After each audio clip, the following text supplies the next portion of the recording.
Friends, बिना मेहनत के तक तो ताज न उठे, बिना मेहनत के तक तो ताज न उठे। ढूंढ लेते हैं जुगनू अंधेरे में भी मंजिल, ढूंढ लेते हैं जुगनू अंधेरे में भी मंजिल, क्योंकि वे किसी बाहरी रोशनी के मोहताज न होते, वे स्वयं प्रकाशित होते। धन्यवाद।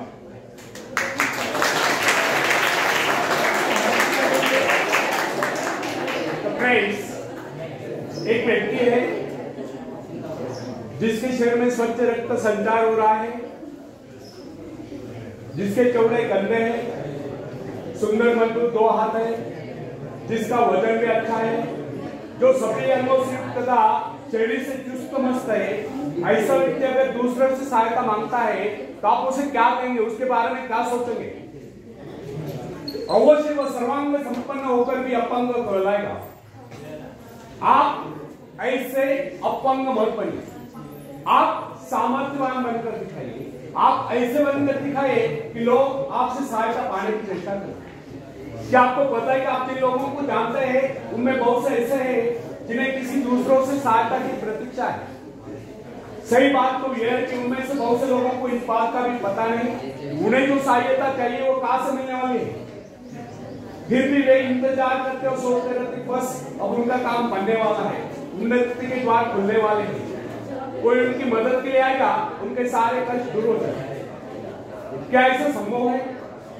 वास्तव में कोई किसी की सहायता करता है? ऐसे सोचने वालों ने अपने गिरेबान में जाकर देखना चाहिए क्या उन्होंने किसी दूसरों की कितनी सहायता की, उन्होंने आज तक किसकी कितनी मदद की है। क्या कोई ऐसा व्यक्ति है जो कहे कि उन्होंने उसे सहायता की थी इसलिए वो आज उन्नति की चोटी पर है? फ्रेंड्स, यदि आपने या उन्होंने किसी दूसरों की सहायता नहीं की तो फिर किसी दूसरों से सहायता की प्रतीक्षा क्यों? ऐसे लोग केवल अपने गुण के कारण आगे बढ़ने से रह जाते हैं। हर इंसान को चाहिए कि वह केवल अपने सहारे आगे बढ़े, लौटने के रास्ते से मोह फेंककर बिना किसी सहारे आगे बढ़ना चाहिए। आत्मनिर्भरता से तो मनुष्य की शक्तियां वीरा रूप धारण करके प्रकट होती है। आत्मविश्वास ही सफलता की नींव है। इसी आत्मविश्वास के सहारे हम दूसरों की सहायता करने में सफल हो सकते हैं। एक बहुत बड़े प्रबंधक एडमिनिस्ट्रेटर का कहना है, मैं अपने बेटे को ऐसी कंपनी में नियुक्त करना चाहता हूं जहां उसे कठिनाइयों का सामना करना पड़े, क्योंकि इससे उसकी सहन शक्ति और कुशलता विकसित होगी। यदि मैं उसे अपनी कंपनी में रखूंगा तो वह मेरे भरोसे बैठा रहेगा, हर निर्णय के लिए वह मेरा मुंह ताकता रहेगा, उसमें ठहरे हुए पानी की तरह सड़ान उत्पन्न होगी। आप सभी जानते हैं ठहरे हुए पानी पर मच्छर गुनगुनाते हैं तो बहते हुए पानी पर राजहंस करते हैं।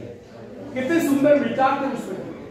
अगर हम माँ बाप अपने पुत्र या पौत्री के इस प्रकार के उच्च विचार रखते हैं तो वे अवश्य उनके भाग्य विधाता बन जाएंगे। जो माँ बाप अपने बेटों या बेटियों को अधिक लाड प्यार से बिगाड़ देते हैं कि बच्चा जब चाहे स्कूल जाए, जब चाहे कॉलेज जाए, जब चाहे छुट्टी कर ले, जब चाहे काम पर जाए, जब चाहे छुट्टी कर ले, तो ऐसे बच्चे भविष्य में कुछ नहीं कर पाते, उनका तो भविष्य नष्ट होता है। अपनी शक्ति पर स्वयं भरोसा करना पड़ता है, अपने कार्य स्वयं करने वाले सफल होते हैं। इसी से मानव के चरित्र का निर्माण होता है। जिन बच्चों को यह पता हो जाता है कि वे अपने माँ बाप के सहारे जीवित रह सकते हैं, वे अपने बल पर कोई भी कार्य समर्थ होकर भी कर नहीं पाते, वे वैसी कोशिश भी नहीं करते। जबकि उन्हें समझना चाहिए कि माँ बाप तो सदा के उनके आश्रयदाता नहीं बन पाएंगे। एक दिन तो ऐसा आने वाला है जब उन्हें अलग अलग जीवन बिताना ही पड़ेगा। तब ऐसे लोगों को भयंकर मुश्किलों का सामना करना पड़ता है। इसलिए फ्रेंड्स, यदि आरंभ से अपने कार्य स्वयं करने की आदत डाली जाए तो यह आदत आपके भविष्य के लिए बहुत ही लाभकारी सिद्ध होगी। जब चाहे शक्ति के सहारे आप जमीन पर पांव टिकाकर आगे बढ़ सकते हैं। सफल वही होता है जो अपनी शक्ति पर भरोसा करता है। अपने काम स्वयं करने वाले सफल होते हैं, दूसरों के सहारे आगे बढ़ने वाले अक्सर भौर में फंस जाया करते हैं। फ्रेंड्स, जिस नाव की पतवार आपके हाथ में नहीं, वह नाव आपको पार करा दे, इस बात की क्या गारंटी?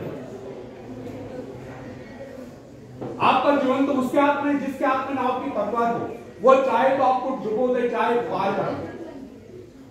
फ्रेंड्स, जब नदी में बाढ़ आती है तब जो साहसी है, जिसे अपनी शक्तियों पर पूरा विश्वास है, वह तो तैरकर उस पार चला जाएगा, लेकिन जो डरपोक का कायर है वो तो बीच मझधार में डूबकर अपनी जान दे देगा। सहायता पाना और सहायता की प्रतीक्षा करना, दोनों ही बातें प्रगति की राह में बाधा है।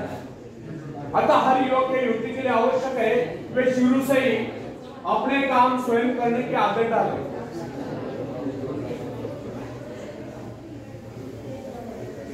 अपने माँ बाप आदि लोगों की शक्ति से विश्वास हटाकर केवल अपनी शक्ति के बल पर आगे बढ़ने की कोशिश करें। जिस क्षण आप बाहरी सहायता लेना बंद कर देंगे, उसी क्षण आपके भीतर आत्मनिर्भरता का अंकुर फूटते हुए महसूस होने लगेगा। स्वयं कार्य करते समय यदि आप असफल भी हो जाते हैं तो बिना उस असफलता को घबराए तुरंत उस कमी की खोज कीजिए जिसके कारण आपको असफलता मिली, और जैसे आप उस कमी को खोज निकाले तुरंत उसे दूर करने के प्रयास में जुट जाइए।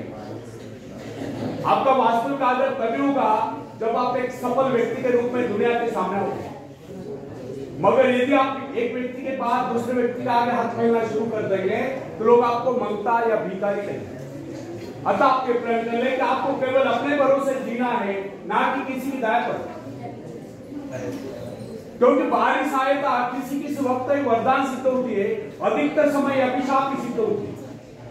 फ्रेंड्स, बाहरी सहायता मनुष्य की काम करने की गति को बंद करके शरीर में सुस्ती ला देती है। आप ऐसे लोगों से मिलिए जो आपको जीवन में आगे बढ़ने की प्रेरणा दे। हिंदी समझ में आता है कि नहीं? फिर काय को आपस में बहस क्यों करते हैं?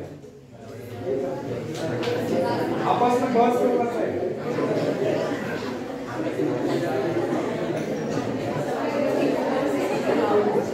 भाई यहाँ कोई किताब नहीं पढ़ रहा है, समझे क्या? पूरे ध्यान से मेरी बॉडी लैंग्वेज पर देखो, मेरे बोलने से मेरे जो एक्शंस है वो आपको अच्छी तरह समझा देंगे। तो फ्रेंड्स, जिस समय आप बाहरी सहायता लेना बंद कर देंगे उसी क्षण आपके भीतर आत्मनिर्भरता का अंकुर फूटते हुए महसूस हो रहे। स्वयं कार्य करते समय यदि आप असफल हो जाते हैं तो बिना उस असफलता को घबराए तुरंत उस कमी की खोज कीजिए जिसके कारण आपको असफलता मिली। जैसे आप उस कमी को खोज निकाले तुरंत उसे दूर करने के प्रयास में जुट जाइए। आपका वास्तविक आदर तभी होगा जब आप एक सफल व्यक्ति के रूप में दुनिया के सामने आओगे। मगर यदि आप एक व्यक्ति के बाद दूसरे व्यक्ति के आगे हाथ फैलाना शुरू कर देंगे तो लोग आपको मंगता या भिखारी कहेंगे। अतः आपके प्रश्न है कि आपको केवल अपने भरोसे जीना है, ना कि किसी की दया पर, क्योंकि बाहरी सहायता किसी की इस वक्त वरदान सिद्ध होती है, अधिकतर समय अभिशाप ही सिद्ध होती है। फ्रेंड्स, बाहरी सहायता मनुष्य की काम करने की गति को बंद करके शरीर में सुस्ती ला देती है। आप ऐसे लोगों से मत कीजिए जो आपको जीवन में आगे बढ़ने की प्रेरणा दे। कुछ लोग एक बाजू एक पांव वाले होते हैं, फिर भी वे अपनी लगन अपनी मेहनत से अपनी जीविका चलाते हैं, फिर तो आप तो हटते कटते फिर आगे बढ़ने की कोशिश आप क्यों कर सकते? मैं एक ऐसे व्यक्ति को जानता हूं जिसका एक पैर किसी रेल दुर्घटना में कट गया था। उसने कभी किसी से भिक्षा लेना, किसी से दान लेना गवारा नहीं किया, यहाँ तक कि अपने बहन भाई को उसने कभी सहारा नहीं दिया। उसने एक छोटा सा धंधा फुटपाथ पर आरंभ किया। शुरू में वो न्यूज़पेपर बेचने लगे, 2 पैसे बचाकर उसने वजन तौलने की मशीन खरीदी, उस पर अपना पेट पालने लगा। आज वही व्यक्ति उसी फुटपाथ के किनारे एक बहुमंजिला बिल्डिंग में न्यूज़पेपर स्टॉल लगाकर बैठा है, साथ में जेरॉक्स सेंटर भी खोल रखा है। सुना है आजकल वो मोबाइल शॉपिंग भी चला रहा है। वो स्वाभिमानी नहीं था, किसी से मदद लेना वो अपना अपमान समझता था। आज वही व्यक्ति उन लोगों को जिनके हाथ पैर सलामत है, ऐसे परिवारजनों को खिलाता पिलाता है, उनके हर प्रकार की सहायता और मदद करता है, तो इसमें किसको हैरत होगी? आज वो दूसरों की सहायता करने को हो चुका है। वो उन लोगों के लिए प्रेरणा स्थान है जो सर्वांग संपन्न होकर भी दूसरों से सहायता पाने की आशा रखते हैं। फ्रेंड्स, मैं केवल उस विकलांग की बात नहीं करता जिसे मैं जानता हूं। इस संसार में ऐसे बहुत से विकलांग लोग हैं जो अपनी हिम्मत से खुद भी खा रहे और अपने परिवार को भी पाल रहे हैं। ऐसे स्वाभिमानी मेहनती, आत्मविश्वासी और साहसी लोगों को अपनी जीविका चलाते देखकर हमें स्वयं के विषय में सोचना चाहिए कि क्या हम पूर्णतः स्वस्थ हैं, साथ ही सभी अंगों से युक्त शरीर से चुस्त मस्त होकर भी क्या हम अपने आप को समर्थ समझने का अधिकार रखते हैं? यदि हाँ तो फिर किसी दूसरों से सहायता की प्रतीक्षा क्यों? कोई भी स्वस्थ तथा सर्वांग संपन्न व्यक्ति तब तक अपने आप को समर्थ समझने का अधिकार नहीं रख सकता जब तक वो समझता है वो किसी का अधीन है।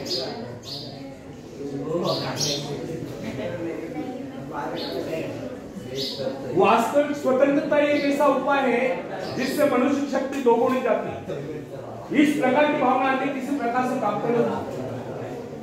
जब कोई युवक या युवती अपनी हिम्मत के सहारे किसी व्यापार में उतरता है तो उसके मन में एक श्रेष्ठ भावना अवश्य उत्पन्न होती है। यही भावना उसे प्रसन्नता प्रदान करती है। इससे पहले किसी का दिन होकर चाहे वो कितना ही बड़ा कारोबार क्यों न कर चुका, परंतु उसे स्वतंत्रता से अपने आत्मविश्वास के सहारे साहस के साथ काम करने में एक नए आनंद का एहसास होता है।